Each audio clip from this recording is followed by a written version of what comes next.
Jake Morrison wiped the sweat from his forehead as he finished loading the last cargo container onto his ship. The metal crates were heavy, filled with food supplies bound for the mining colony on Kepler 438b. His back ached from hours of manual labor, but Jake never complained. Someone had to do the job, and humans seemed to be the only ones willing to do it. The Zelfarian dock supervisor barely looked up from his datapad as Jake approached. "Container manifest," the tall blue-skinned alien demanded in his usual cold tone. Jake handed over the electronic clipboard. "All 96 containers loaded and secured. The medical supplies are in the climate-controlled section, just like you requested." The supervisor scanned the document with his 4 eyes, each one moving independently. "You were supposed to finish 2 hours ago. I had to rearrange everything when the Vorthok delegation decided they needed extra space for their ceremonial crystals," Jake explained.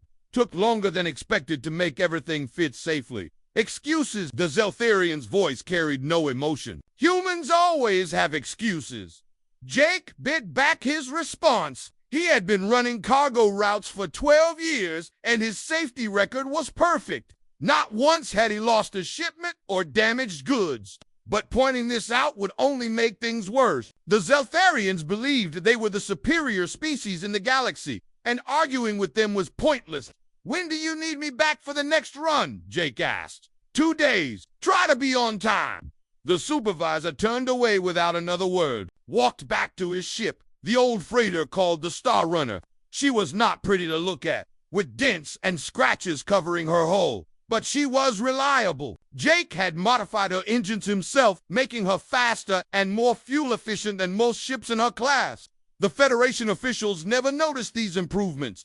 They saw humans as simple cargo haulers, nothing more. 300 miles above Jake's head, Dr. Lisa Campbell was having her own difficult day. The medical bay on Station Omega 7 was crowded with patients from 6 different species. A Kethmori trader had come in with severe burns from a chemical accident. Tulu workers were suffering from atmospheric poisoning, and a group of human colonists had arrived with injuries from a construction accident. Lisa moved between patients with practiced efficiency. She had been working on the station for 8 years, treating every kind of injury and illness imaginable. Her hands were steady as she applied healing gel to the Kethmori burns. The trader's skin was tough and scaly, nothing like human skin, but Lisa had learned to work with all kinds of biology.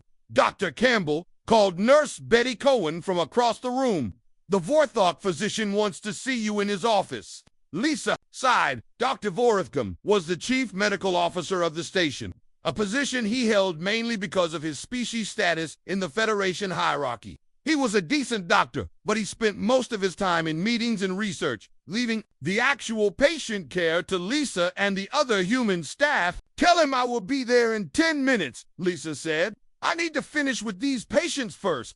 Betty nodded and returned to her work. She was one of 4 human nurses on the station, and like Lisa, she did most of the hands-on medical work. The alien medical staff preferred to focus on research and administrative duties. Lisa finished treating the Luminian workers and made her way to Dr. Vorthkim's office. The Vorthok was tall and thin, with pale green skin and large black eyes. His office was decorated with awards and certificates, most of them for research that Lisa had actually conducted. "Dr. Campbell, please sit." His voice was soft and musical, typical of his species. "I have been reviewing your latest research on cross-species disease transmission." Lisa sat down carefully. She had spent months working on that research, studying how diseases could jump between different alien species. It was important work that could save thousands of lives. "Is there a problem with my findings?" "Not at all. The work is excellent, as always."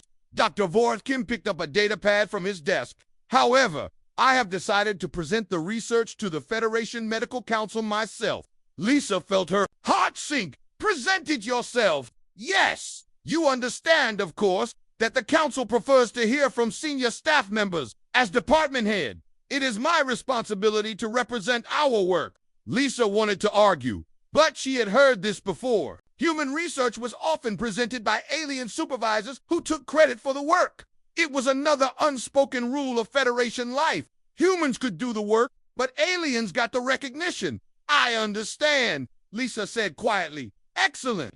Please, prepare a full briefing for me by tomorrow. Include all your data and conclusions. Lisa left the office feeling frustrated but not surprised. She returned to the medical bay, where more patients were arriving. A group of Zeltharian soldiers had been injured in a training accident. They looked at Lisa with obvious distaste, but they still needed her help. Meanwhile, deep in the mechanical sections of Platform 7, Pete Rodriguez was crawling through a maintenance tunnel barely wide enough for his shoulders. The tunnel was hot, cramped, and filled with the smell of burning electronics. Most alien species were either too large or too proud to work in such conditions, which meant humans handled most of the station's maintenance. Pete reached the damaged power coupling and began his examination. The problem was worse than the reports had indicated. 3 primary circuits were damaged, and the backup systems were showing signs of overload. If he did not fix this soon, the entire section would lose power. Rodriguez, what is your status? The voice came through his communicator with the usual impatient tone of Chief Engineer Calavan, Aketh Mori, who had never actually repaired anything himself. Worse than we thought, Pete replied, sweat dripping into his eyes. I need at least 4 hours to replace the damaged circuits. 4 hours. The production schedule cannot wait for hours. Pete gritted his teeth. Then you can come down here and fix it yourself. There was silence on the communicator for several seconds. Proceed with the repairs, Rodriguez, but finish as quickly as possible. Pete had been working on the platform for 15 years. He knew every circuit, every pipe, every system better than anyone else on the station. He had prevented dozens of major failures through his careful maintenance and early problem detection, but the alien engineers treated him like a simple repair worker, someone who followed orders without understanding the complex systems he maintained. As Pete worked, he thought about the report he had submitted last month. He had identified 17 potential safety hazards throughout the platform, problems that could cause serious accidents if not addressed. The report had been filed away without action. Pete had learned that his safety recommendations were rarely taken seriously until something actually went wrong. Far away, on the capital planet of New Geneva, Commander Alex Bennett sat in the massive Federation Council chambers. The circular room could hold 3,000 delegates, representatives from every member species in the galaxy. Alex was one of only 12 human representatives, a tiny minority in the vast political body. The current debate concerned trade regulations for the Outer Rim territories. Alex had prepared a proposal to improve shipping efficiency and reduce costs, but he knew it would be ignored like most human suggestions. The other delegates saw humans as useful workers, not as equals worthy of political consideration. The Chancellor was speaking in his usual lengthy, philosophical style. We must consider the deeper implications of these trade modifications. The cosmic balance requires careful contemplation before action. Alex wanted to point out that while the Vorthok contemplated cosmic balance, real people in the outer colonies were running short of medical supplies and food. Human cargo pilots like Jake Morrison were risking their lives to keep those colonies supplied, often with outdated equipment and minimal support. But Alex stayed silent. Speaking up would only result in another lecture about human impatience and their inability to appreciate the complexity of galactic governance. The other delegates had made it clear that humans were welcome to participate in Federation society, as long as they accepted their place in the hierarchy. As the session continued, Alex reviewed the latest reports from human colonies and settlements. The pattern was always the same. Humans did the difficult, dangerous, or mundane work that other species avoided. They adapted to harsh environments, solved practical problems, and kept the galaxy running. But their contributions were taken for granted, their achievements minimized, and their voices ignored in the halls of power. Alex looked around the chamber at the thousands of alien delegates and wondered how long this situation could continue. Humans were patient and adaptable, but they were not stupid. Eventually, even the most tolerant people would reach their limit. The question was not if change would come, but when and what form it would take. The changes started slowly, so slowly that most humans did not notice them at first. Jake Morrison began to see the difference during his routine cargo inspections. What used to take 30 minutes now stretched into 3 hours. The customs officers went through every container with suspicious eyes, scanning each item multiple times. "This medical equipment," said Officer Zektalar, holding up a standard healing device. "Where did you get this?" Jake checked his manifest. "Standard Federation medical supply, manufactured on Terra Prime, licensed for interstellar transport. The serial number seems irregular." The officers for eyes focused on Jake with obvious distrust. "We will need to verify this with the manufacturer." Jake had been carrying the same type of medical equipment for years without problems. The serial numbers were perfectly normal, but arguing would only make things worse. He watched as the officer sealed the container and marked it for extended inspection. "How long will this take?" Jake asked. "As long as necessary." The officer turned to his partner. "Check the engine compartment. Humans are known for hiding contraband in technical areas." Jake's hands clenched into fists. His ship was clean, and they knew it. This was harassment, pure and simple. But he forced himself to stay calm. Getting angry would only give them an excuse to detain him longer. While Jake's ship was being torn apart by suspicious inspectors, a Vorthok merchant vessel landed at the next dock. Jake watched as the customs officers waved it through with barely a glance at its cargo manifest. The inspection took less than 10 minutes. Dr. Lisa Campbell was having her own problems at Station Omega-7. She had just finished 6 months of research on a new treatment for Kethmori scale rot, a disease that had been killing thousands across the galaxy. Her treatment showed incredible promise, reducing symptoms by 90% in test subjects. Lisa stood outside Dr. Vorthkem's office, holding a datapad with her research results. She had requested this meeting to discuss publication of her findings. The treatment could save lives, and she was excited to share it with the medical community. "Dr. Campbell, please come in." The Vorthok physician gestured to a chair. "I have reviewed your research on scale rot treatment. The results are even better than we hoped," Lisa said, sitting down. "With proper distribution, we could eliminate the disease entirely within 5 years. Dr. Varuthkim nodded slowly. "Yes, the work is quite satisfactory. I have already submitted it to the Federation Medical Journal." Lisa felt confused. "Submitted it? But we haven't discussed authorship or presentation format. The journal requires submissions from department heads only." The Vorthok's black eyes avoided Lisa's gaze. "I have listed myself as primary researcher, with you as a contributing technician." Lisa's heart pounded. Contributing technician. "I designed the entire study. I developed the treatment protocol. I ran every test under my supervision and guidance." "Of course." Dr. Vorthkem's voice remained calm. "The medical council prefers to see established researchers as lead authors. It gives the work more credibility." Lisa wanted to scream. This was her research, her discovery, her potential to save lives. But she knew fighting would be useless.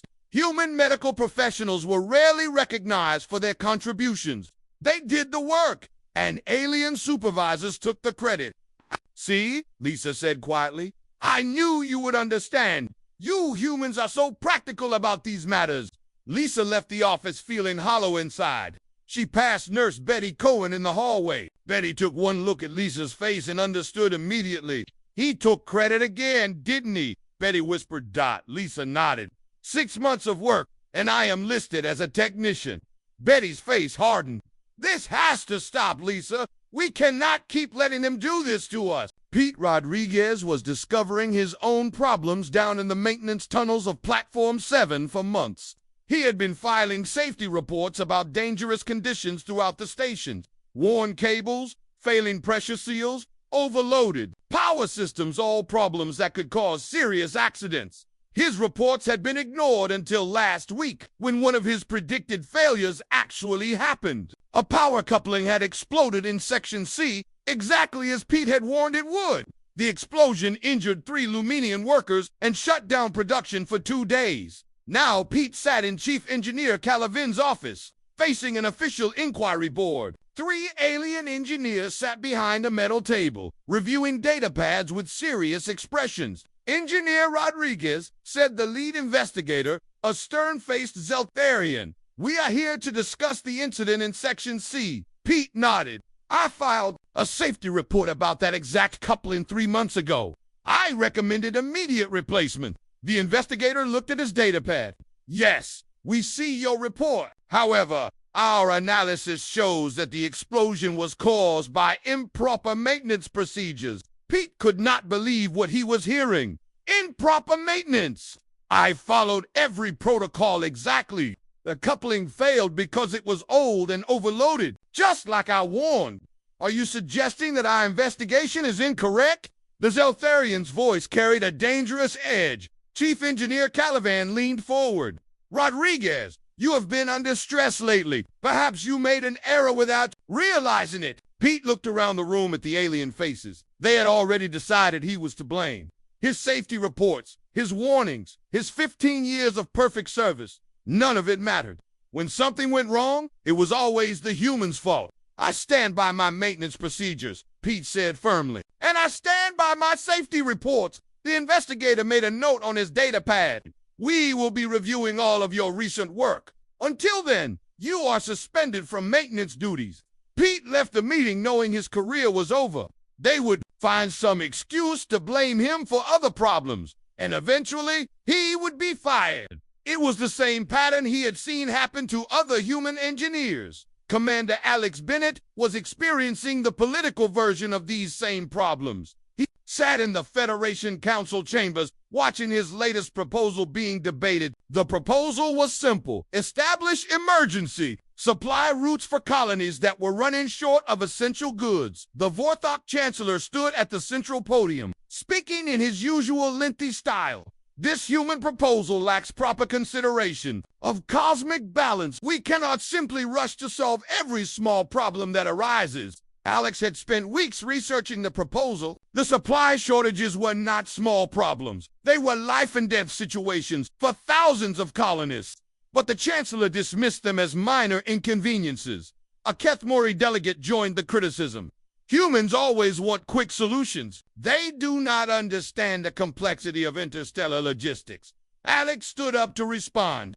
With respect, Chancellor, people are dying while we debate cosmic balance. These colonies need food and medical supplies now, not after months of philosophical discussion. The chamber filled with disapproving murmurs. The Zeltharian delegation leader spoke up. Commander Bennett's emotional response proves that humans are unfit for serious policy discussions. Alex felt his anger rising. Emotional. Caring about people's lives is not emotional. It is moral responsibility. The Chancellor raised his hand for silence. This proposal is clearly premature. We will table it for further study. Alex knew that further study meant the proposal would disappear forever. He had seen it happen dozens of times before. Human proposals were always too hasty, too emotional, too simple for the sophisticated minds of the Federation leadership. The final insult came 2 weeks later. Alex learned that the Kepler colony was facing disaster. A massive solar flare was heading directly toward the settlement of 50,000 humans. The colony had sent desperate requests for evacuation ships, but the Federation Emergency Response Committee was still evaluating the situation. Alex rushed to the emergency meeting, where committee members debated whether the threat was real. The colony's warning had come from human scientists, and several alien delegates questioned their competence. Human predictions are often exaggerated, said the Vorthok Committee chair. They panic easily and see disasters where none exist. Alex slammed his hand on the table. 50,000 people will die if that flare hits. We have evacuation ships sitting idle while you debate whether humans know what they are talking about. Commander Bennett, the chair replied calmly. Your outburst only confirms our concerns about human emotional instability. The committee voted to wait for independent verification of the threat. By the time they finally authorized evacuation ships, the solar flare was only hours away from impact. The human colonists managed to save themselves using improvised shielding technology, but many died in the process. Alex stood in the empty council chamber after the session ended, staring at the thousands of empty seats. The message was clear. Human lives did not matter to the Federation leadership. Human contributions were taken for granted, human warnings ignored, and human deaths dismissed as acceptable losses. Something had to change. The question was what humans would do about it. Alex had a feeling the answer would surprise everyone, including the aliens who thought they knew humans so well. The first disappearance happened on a Tuesday. Jake Morrison completed his final cargo delivery to mining station Beta 12, just like he had done hundreds of times before. The dock workers unloaded his containers of food and medical supplies while Jake filed his completion report with the station computer. Same time next week, Morrison asked the Keth Mori dock supervisor, barely looking up from his data pad. "Sure thing," Jake replied, but something in his voice was different, quieter, more final. Jake walked back to his ship, the Star Runner, and began his departure sequence. The traffic control tower cleared him for launch, and his ship lifted off into space. The station's sensors tracked his vessel as it moved away from the dock and entered hyperspace. That was the last time anyone saw Jake Morrison or his ship. 3 days later, when Jake failed to arrive for his next scheduled pickup, the shipping company sent an inquiry to his personal communicator. There was no response. They checked his ship's tracking beacon, but it had gone completely silent. The Star Runner had vanished without a trace. The company assumed it was a technical malfunction, or perhaps pirates.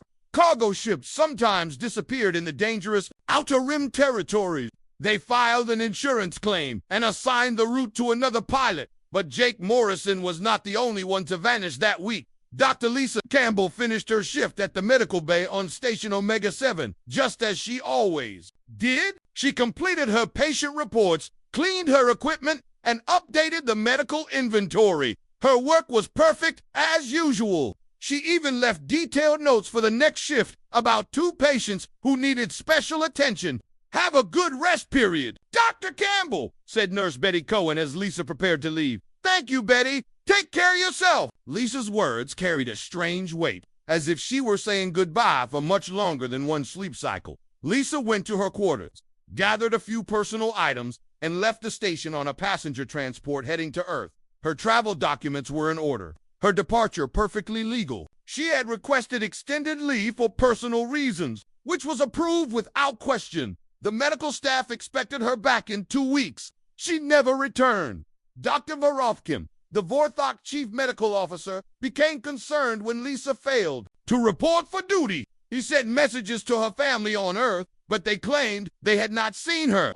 Her apartment was empty, her personal belongings gone. It was as if Dr. Lisa Campbell had simply ceased to exist. The same pattern was happening across the galaxy. Pete Rodriguez completed his maintenance rounds on Platform 7, sealed up the access tunnels, and left cryptic messages written on the walls in places only he could reach.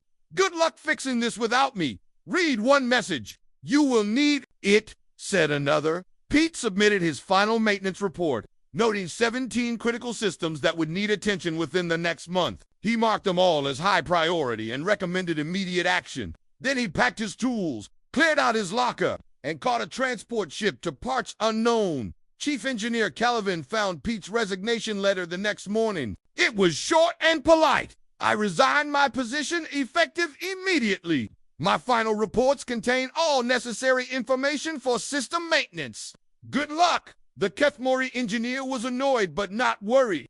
Humans were replaceable. After all, he posted a job listing for a new maintenance technician and went back to his administrative duties. Within a month, Platform 7 began experiencing the exact system failures that Pete had predicted. Commander Alex Bennett's disappearance was the most visible since he held a seat in the Federation Council. He attended the morning session as usual, sat through 3 hours of debate about trade regulations, and voted on several minor proposals. His behavior was completely normal. During the lunch break, Alex walked out of the council chambers and never returned. His aide found a resignation letter on his desk that afternoon. "I hereby resign my position as Federation Council, Representative for Sector 7. Thank you for the opportunity to serve." The Federation Council barely noticed his absence. One less human voice meant smoother debates and fewer uncomfortable questions about practical matters. These disappearances might have been dismissed as coincidences, but they were happening everywhere. Human cargo pilots across the galaxy completed their final runs and vanished. Human doctors and nurses finished their shifts and never returned. Human engineers and technicians left their posts with all their work completed and their tools cleaned. The pattern was impossible to ignore. Humans were leaving their jobs, their homes, their entire lives behind. But they were not running away in panic or anger. They were leaving methodically, carefully, as if following some hidden plan. Colony Administrator Velkoth of the Vorthok delegation was the first to recognize the scope of what was happening. He had been reviewing population reports from the Outer Rim territories when he noticed something strange. Human colonies were going silent, one by one. The first was New Montana, a mining colony of 8,000 humans. Their final transmission was routine, a weekly status report showing normal operations and healthy production levels. After that, silence. The colony's communication arrays stopped responding to calls. When a Federation inspection team finally reached New Montana 3 weeks later, they found the colony completely abandoned. The buildings were intact, the equipment was properly maintained, and there were no signs of violence or disaster. The humans had simply packed up and left. The inspection team found a message painted on the wall of the main administration building. "Thank you for everything. We have gone to build something better." Similar messages appeared at other abandoned human settlements. "We wish you well in your future endeavors. Good luck with your empire. Maybe you will understand someday." The messages were polite, even friendly, but they carried an unmistakable finality. The humans were not coming back. The alien races initially celebrated these departures. The Vorthok Chancellor announced that the galaxy was purifying itself of chaotic elements. The Zeltharian High Command spoke of the return to proper order and the end of human interference in galactic affairs. Many aliens genuinely believed that humans had been holding back galactic civilization with their impatience and emotional thinking. Without humans constantly pushing for quick solutions and practical approaches, the galaxy could finally achieve the philosophical and intellectual heights it deserved.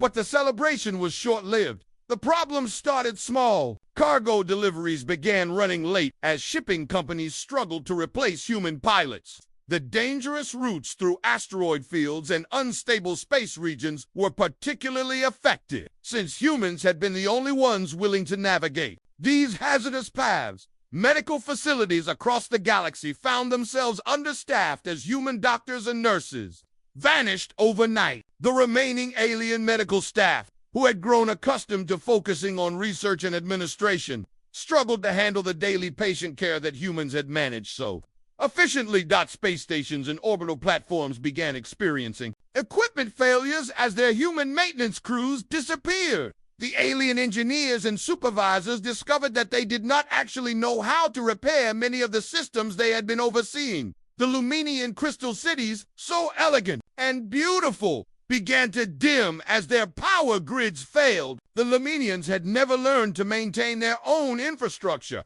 relying entirely on human technicians to keep their civilization running. Trade routes that had operated smoothly for decades suddenly collapsed. Human administrators had been handling the complex logistics of interspecies commerce, managing the thousands of details that kept goods flowing between worlds. Without them, transactions failed, shipments were lost, and entire economic networks ground to a halt. The Federation Council found itself paralyzed by indecision. The human representatives had been the ones pushing for quick action on practical problems. Without their voices, the remaining delegates fell back into endless philosophical debates while real crises went unaddressed. Emergency sessions of the council became shouting matches as different species blamed each other for the human exodus. The Vorthok accused the Zeltharians of driving humans away with their supremacist attitudes. The Kathmori blamed everyone for not appreciating human economic contributions. The Luminians demanded immediate action to bring humans back before their cities went completely dark, but no one knew where the humans had gone. Their ships had vanished from all tracking systems. Their colonies had been abandoned without forwarding addresses. Even the most advanced Federation sensors could find no trace of human activity anywhere in known space. Some aliens began to wonder if they had made a terrible mistake. The galaxy had not become more efficient and orderly without humans. Instead, it was falling apart, system by system, planet by planet. The Great Federation, which had ruled the galaxy for over 1,000 years, was discovering that it could not function without the species it had taken for granted. The humans had been more than workers and soldiers and administrators. They had been the glue that held galactic civilization together. Now that glue was gone, and everything was starting to crack. 6 months after the first humans began disappearing, Station Omega-7 was dying. The once busy medical facility now operated with less than half its normal staff. Dr. Vorithkim stood in the main treatment area, watching alien doctors struggle with procedures that Dr. Lisa Campbell had made look effortless. "Doctor, the Kethmori patient in room 7 is not responding to treatment," reported Dr. Zelneth, a young Zeltharian physician. His 4 eyes showed obvious stress and confusion. Dr. Vorethkin looked at the patient file. "What treatment protocol? Are you using the standard one from the medical database?" Dr. Zelneth's voice was uncertain. "But it is not working. The patient's condition is getting worse." Dr. Vorethkin reviewed the case. 6 months ago, he would have called Dr. Campbell to handle this type of complex treatment. She had always known exactly what to do when standard protocols failed. Now he realized that Lisa had been doing far more than following simple procedures. She had been making hundreds of small decisions and adjustments that kept patients alive. "Try increasing the medication dosage by 20%, Dr. Vorethkim suggested, though he was not confident in his recommendation. "I already tried that. The patient had an allergic reaction." Dr. Vorachtim felt a cold fear in his stomach. Without Dr. Campbell's expertise, they were making dangerous mistakes. 3 patients had died in the past month from treatment errors that Lisa would have prevented. The Vorthok physician was beginning to understand just how much knowledge had walked out the door when the humans left down in the bowels of Platform 7.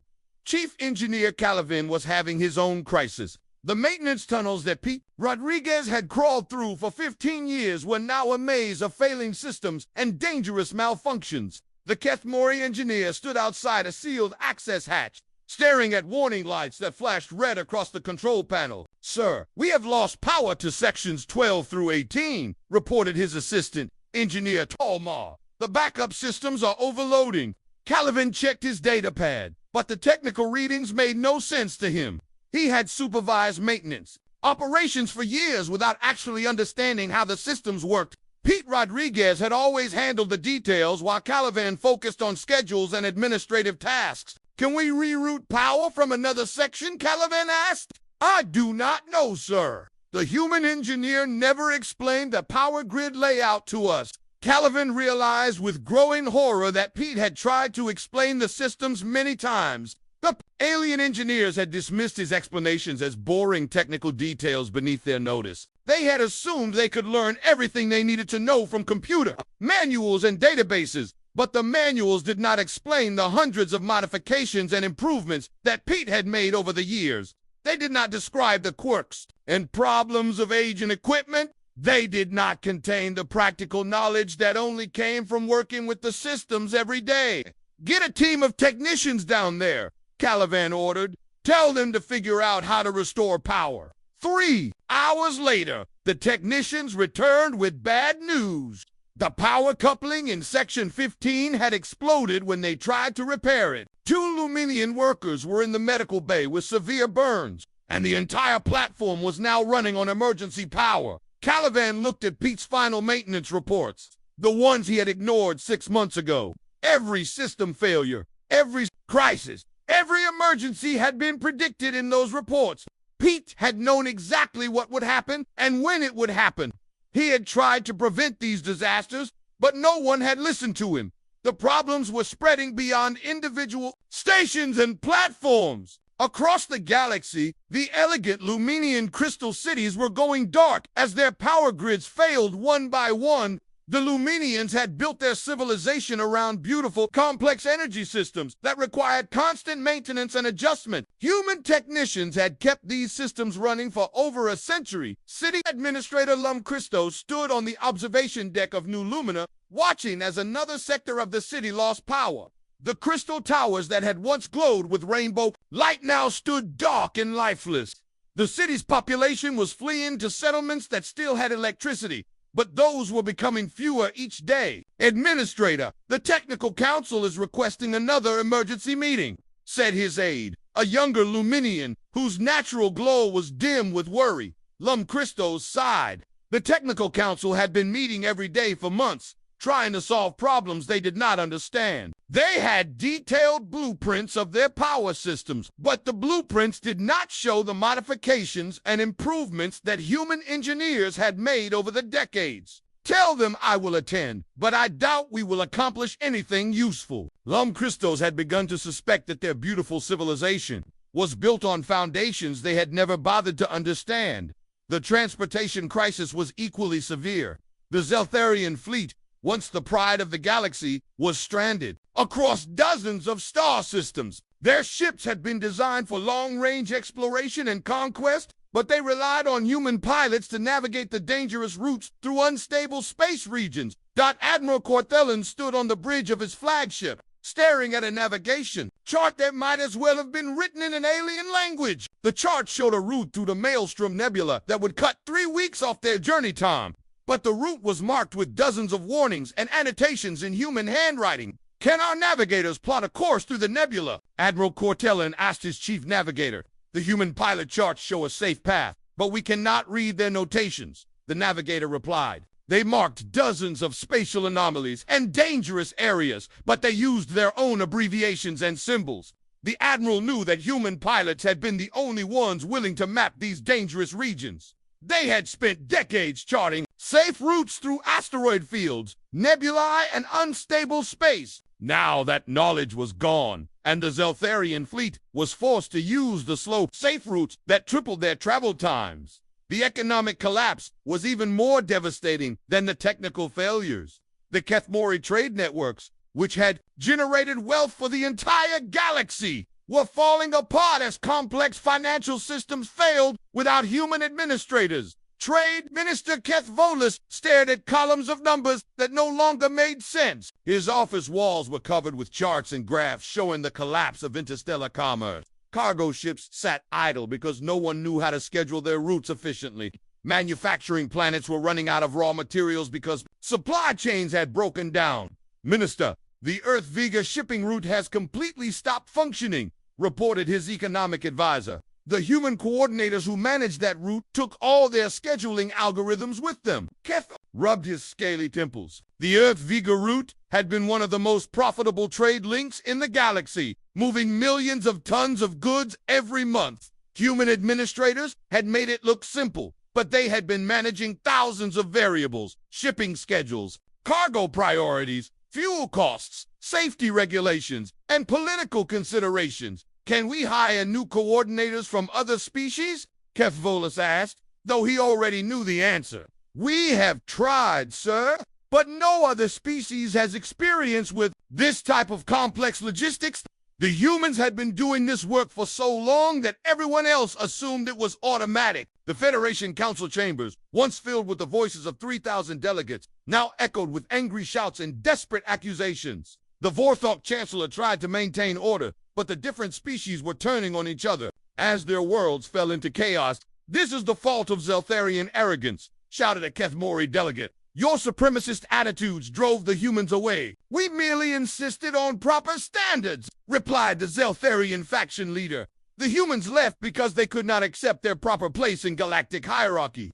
A Luminian representative stood up, her crystal body flickering with dim light. While you argue about blame, my people are dying in the dark. Our cities are failing because we drove away the only people who knew how to maintain them. The Chancellor called for order, but his usual philosophical speeches about cosmic balance sounded hollow when real disasters were destroying entire worlds. The Federation government, which had ruled the galaxy for over 1,000 years, was proving helpless to solve practical problems. Emergency relief efforts failed because the ships carrying supplies could not navigate dangerous routes without human pilots. Rescue missions were delayed because alien medical teams lacked the skills that human doctors had provided. Military responses to local conflicts fell apart because alien soldiers had relied on human logistics and support staff. The great galactic civilization that had seemed so stable and powerful was revealed to be a house of cards. Remove the humans who had been quietly holding everything together, and the entire structure collapsed in the empty corridors of Space Station Alpha Prime. The Federation's administrative center, a lone Vorthok clerk named Velneris was filing the last reports from the outer colonies. Every report told the same story. systems failing, populations fleeing, governments collapsing. VEL Narus had worked alongside human administrators for 20 years. 2 years had passed since the last human was seen in Federation space. The galaxy that had once been proud and mighty was now a shadow of its former self. Station Omega-7 operated with skeleton crews, treating only the most basic medical cases. Platform 7 ran on emergency power, with entire sections sealed off due to system failures. The Luminian crystal cities stood dark and empty, their populations scattered to refugee camps on other worlds. The Federation Council met in a chamber that was less than half full. Many worlds had stopped sending representatives because their governments had collapsed. The remaining delegates spent their time arguing about who was to blame for the crisis. While their civilizations crumbled around them, Fortak Chancellor Melgroth stood at the central podium, his usual confident demeanor replaced by visible exhaustion. His green skin had taken on a pale, sickly color, and his large black eyes showed the strain of 2 years of constant crisis management. Fellow delegates, the Chancellor began, his musical voice lacking its former authority. We must face the truth that our civilization is dying. Our attempts to locate the missing humans have failed completely. Our efforts to replace their knowledge and skills have been unsuccessful. We need to consider desperate measures. A delegate stood up. What desperate measures? We have tried everything. We offered rewards for information about human locations. We sent search ships to every corner of known space.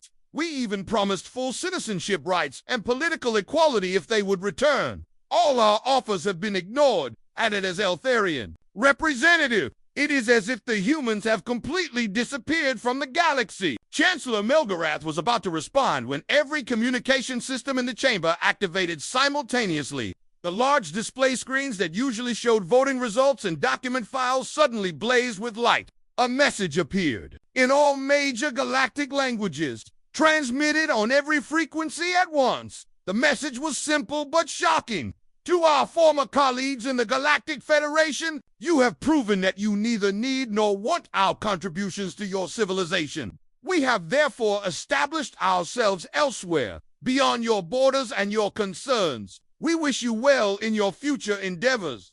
The chamber fell completely silent. For 2 years, the delegates had wondered if the humans were dead, captured by pirates, or hiding somewhere in Federation space. No one had considered that they might have left the galaxy entirely. The message continued. For those who wish to understand what has happened, we invite you to visit the coordinates included with this transmission. A single ship with no more than 10 delegates will be permitted to approach. Any attempt to bring weapons or recording equipment will result in immediate expulsion from our space.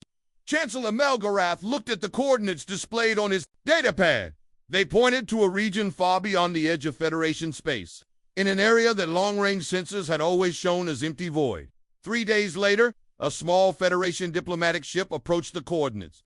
The ship carried 10 delegates representing the major species of the Federation: Vorthok, Zeltharian, Kethmori, and Luminian. They had argued for hours about who should make this journey. But in the end, desperation had overcome pride. As their ship reached the coordinates, the delegates saw something that changed their understanding of everything.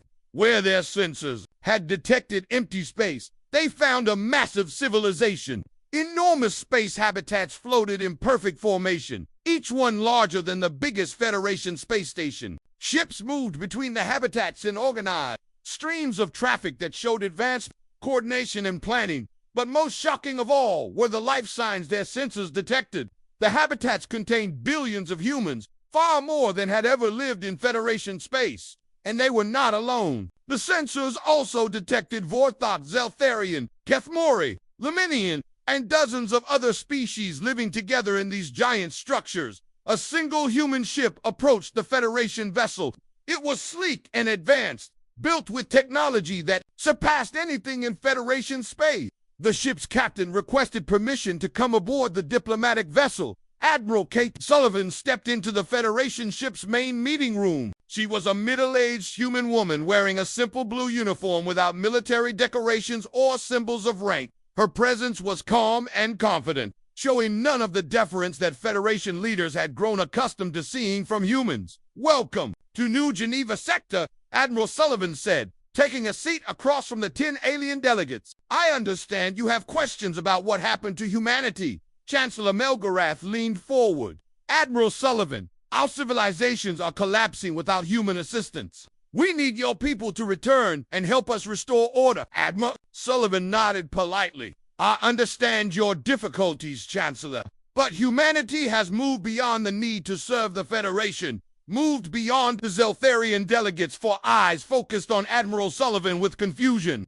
What do you mean? For over 2 centuries, humans served as the foundation of Federation civilization, Admiral Sullivan explained. We maintained your technology, operated your transportation systems, provided your medical care, and managed your complex logistics. In return, we were treated as inferior beings whose contributions were ignored or stolen. A Kethmori delegate interrupted. But you were valued members of Federation society. You had rights and freedoms. Admiral Sullivan smiled sadly.